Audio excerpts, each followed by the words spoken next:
ಇನ್ನು ಸೌಜನ್ಯ ಪ್ರಕರಣ ಈಗ ಮತ್ತೆ ಮುನ್ನೆಲೆಗೆ ಬಂದಿದೆ. ಎಸ್ಐಟಿ ಅಧಿಕಾರಿಗಳು ತನಿಖೆಯನ್ನು ಕೈಗೆತ್ತಿಕೊಂಡ್ರಾ ಎನ್ನುವ ಕುತೂಹಲ ಮೂಡಿಸಿದೆ. ಇದರ ನಡುವೆ ಬುರುಡೆ ಹರಿದು ಬಂದಿರುವಂತಹ ಹಣದ ಬಗ್ಗೆ ಕೂಡ ತನಿಖೆ ಚುರುಕಾಗಿದೆ.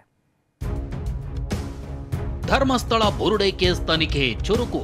ಮತ್ತೆ ಕಸ್ಟಡಿಗೆ ಚಿನ್ನಯ್ಯ.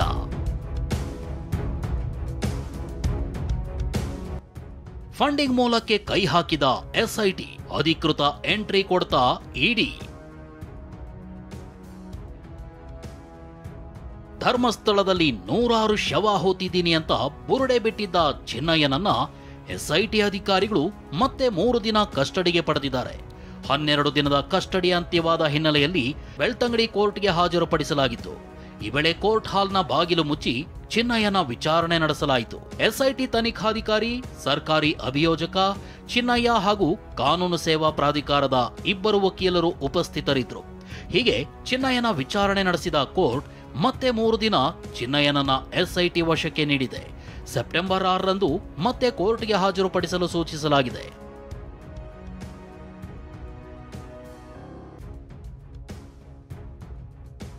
ಸರ್ಕಾರಿ ಅಧಿಕಾರಿಗಳನ್ನೇ ಬಳಸಿಕೊಂಡು ಸ್ಥಳ ಮಹಜರು.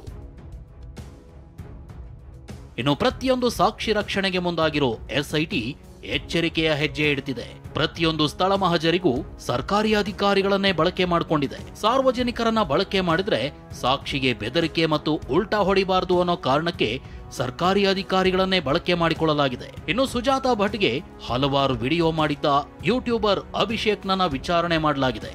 ಅಲ್ಲದೆ ಬುರುಡೆ ಗ್ಯಾಂಗ್ ದೆಹಲಿಗೆ ಹೋಗಿ ವಕೀಲ ಕೆವಿ ಧನಂಜಯರನ್ನ ಭೇಟಿ ಮಾಡಿತ್ತು ಅಂತ ಹೇಳಲಾಗಿತ್ತು.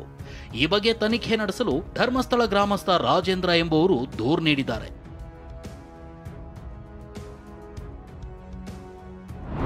ಮತ್ತೊಂದು ಕಡೆ ಎಸ್ಐಟಿ ಅಧಿಕಾರಿಗಳು ಹಣಕಾಸಿನ ವ್ಯವಹಾರದ ಮೇಲೂ ಕಣ್ಣಿಟ್ಟಿದ್ದಾರೆ. ಜಯಂತ್ ಮನೆ ಮೇಲೆ ದಾಳಿ ನಡೆಸಿದಾಗ ಧರ್ಮಸ್ಥಳ ಗ್ರಾಮೀಣಾಭಿವೃದ್ಧಿ ಬ್ಯಾಂಕ್ ದಾಖಲೆಗಳು ಪತ್ತೆಯಾಗಿದ್ದು ಪರಿಶೀಲನೆ ನಡೆಸಲಾಗುತ್ತಿದೆ. ಎಲ್ಲ ವ್ಯವಹಾರಗಳ ಮಾಹಿತಿ ಸಿಕ್ಕ ಬಳಿಕ ಎಸ್ಐಟಿ ಅಧಿಕಾರಿಗಳು ಇಡಿಗೆ ಮಾಹಿತಿ ನೀಡಲು ನಿರ್ಧರಿಸಿದ್ದಾರೆ. ಈ ಮಧ್ಯೆ ಕುಮಾರಸ್ವಾಮಿ ಕೂಡ ಅಮಿತ್ ಶಾರನ್ನ ಭೇಟಿಯಾಗಿ ಎನ್ಐಎ ತನಿಖೆಗೆ ಒತ್ತಡ ತರಲು ನಿರ್ಧರಿಸಿದ್ದಾರೆ. ಸೌಜನ್ಯ ಕೊಲೆ ತನಿಖೆ ಆರಂಭಿಸಿದ ಎಸ್ಐಟಿ. ಮಾಸ್ಕ್ ಮ್ಯಾನ್ಗೆ ಗ್ರಿಲ್ ಮಾಡ್ತಿರೋ ಎಸ್ಐಟಿ ಇನ್ನೊಂದು ಕಡೆ ಉದಯ್ ಕುಮಾರ್ ಜೈನ್ಗೂ ಬುಲಾವ್ ನೀಡಿತು. ಸೌಜನ್ಯ ಪ್ರಕರಣ ಸಂಬಂಧ ಉದಯ್ ಕುಮಾರ್ ಜೈನ್, ಧೀರಜ್ ಕೆಲ್ಲಾ, ಮಲ್ಲಿಕ್ ಜೈನ್ ಮೇಲೆ ಸೌಜನ್ಯ ಕುಟುಂಬ ಆರೋಪ ಮಾಡಿತ್ತು. ಹೀಗಾಗಿ ಎಸ್ಐಟಿ 3 ಬುಲಾವ್ ನೀಡಿತು. ವಿಚಾರಣೆಗೆ ಹಾಜರಾದ ಉದಯ್ ಕುಮಾರ್ ಜೈನ್ ಸೌಜನ್ಯ ತಾಯಿ ಕೊಟ್ಟ ದೂರಿಗೆ ಕರೆದಿರಬಹುದು ಅಥವಾ ಚಿನ್ನಯ್ಯ ನೀಡಿರೋ ಹೇಳಿಕೆಗೂ ಕರೆದಿರಬಹುದು. ಆದ್ರೆ ಬುರುಡೆ ಪ್ರಕರಣದ ದಿಕ್ಕು ಬದಲಿಸೋ ಹುನ್ನಾರ ಇದು ಅಂತ ಆರೋಪಿಸಿದ್ದಾರೆ. ನಮ್ಮದು ತನಿಖೆ ಎಲ್ಲ CBI ಅವರು CID ಮಾಡಿದ್ದಾರೆ. ನಮ್ಮ ಹೆಸರು ಇವರು ಲೋಕಲ್ ಪೋಸ್ಟ್ನಲ್ಲಿ ಬರಲಿಲ್ಲ. ಸೌಜನ್ಯ ಸತ್ತು 1 ಇಯರ್ ಆದಮೇಲೆ ಇವರು ಕೂತ್ಕೊಂಡು ಎಲ್ಲ ಪ್ಲ್ಯಾನ್ ಮಾಡಿ ಇದೆಲ್ಲ ಪ್ರಿಂಟ್ ಎಲ್ಲ ಬ್ಲೂ ಪ್ರಿಂಟ್ ಮೊನ್ನೆ ಇದರಲ್ಲಿ ಮಾಡಿದ್ರಲ್ಲ ಬುರುಡೆಯಲ್ಲಿ, ಹಾಗೇನೆ ಇದಕ್ಕೊಂದು ಬ್ಲೂ ಪ್ರಿಂಟ್ ಮಾಡಿ ಯಾರ ಹೆಸರು ಹಾಕಿದರೆ ಉತ್ತಮ. ನಂದು ಆಟೋ ಇದೆ.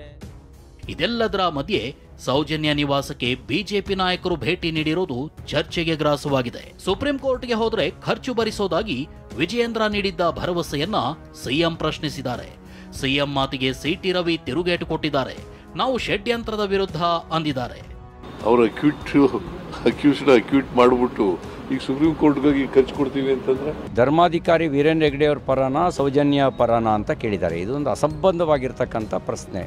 ಯಾಕೆ ಅಂದರೆ ಸೌಜನ್ಯ ಮತ್ತು ಧರ್ಮಾಧಿಕಾರಿಗಳನ್ನು ಎದುರ ಬದ್ರ ನಿಲ್ಲಿಸೋದೇ ಒಂದು ಪಿತೂರಿ, ಒಂದು ಷಡ್ಯಂತ್ರ. ಈ ನಡುವೆ ಬಿಜೆಪಿಯಂತೆ ಕಾಂಗ್ರೆಸ್ ನಾಯಕರು ಧರ್ಮಸ್ಥಳ ಚಲೋ ನಡೆಸುತ್ತಿದ್ದಾರೆ. ಮೈಸೂರಿನ ಚಾಮರಾಜ ಕ್ಷೇತ್ರದ ಕಾಂಗ್ರೆಸ್ ಶಾಸಕ ಕೆ ಹರೀಶ್ ಗೌಡ ಧರ್ಮಸ್ಥಳಕ್ಕೆ ತೆರಳಿದ್ದಾರೆ. ಬೆಂಗಳೂರಿನಿಂದ ಪ್ರಜ್ವಲ್ ಜೊತೆ ಪೃಥ್ವಿರಾಜ್ ಬೊಮ್ಮನಕೆರೆ, TV9 ಮಂಗಳೂರು.